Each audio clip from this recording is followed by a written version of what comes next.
Sir ప్రక్రియపై ప్రజలకు అవగాహన కల్పించాలని అనంతపురం జిల్లా కలెక్టర్ ఆనంద్ అధికారులను ఆదేశించారు. జిల్లాలో మొత్తం 20 లక్షల మందికి పైగా ఓటర్లున్నారని, ఒక వ్యక్తికి ఒక ఓటు మాత్రమే ఉండాలని స్పష్టం చేశారు. డబుల్ ఓట్లుంటే చట్టపరమైన చర్యలు తీసుకుంటామని హెచ్చరించారు. ఎన్యూమరేషన్ ఫారం నింపడంలో ఎలాంటి పొరపాట్లు జరగకుండా చర్యలు తీసుకోవాలని సూచించారు. ఈ ప్రక్రియకు రాజకీయ పార్టీలు, ప్రజలు సహకరించాలని కలెక్టర్ కోరారు. జిల్లాలో ఇప్పుడు వరకు మనది 2025 ఎలక్ట్రల్ రోల్స్ తీసుకున్నట్లయితే మన జిల్లాలో 2226 పోలింగ్ స్టేషన్స్ అయితే ఉన్నాయి.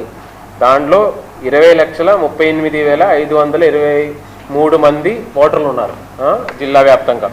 సో దీంట్లో మనం ఎస్ఐఆర్కి ముందు మనం కొద్దిగా మ్యాపింగ్ ఎక్సర్సైజ్, అంటే కొద్దిగా ఎస్ఐఆర్ పనులు కొద్దిగా వేగవంతం చేయడానికి కొద్దిగా మ్యాపింగ్ ఎక్సర్సైజ్, ఎందుకంటే పాత 2002 ఎలక్ట్రల్ రోల్స్ దానికి సంబంధించి మ్యాపింగ్ ఎక్సర్సైజ్ చేయడం జరిగింది.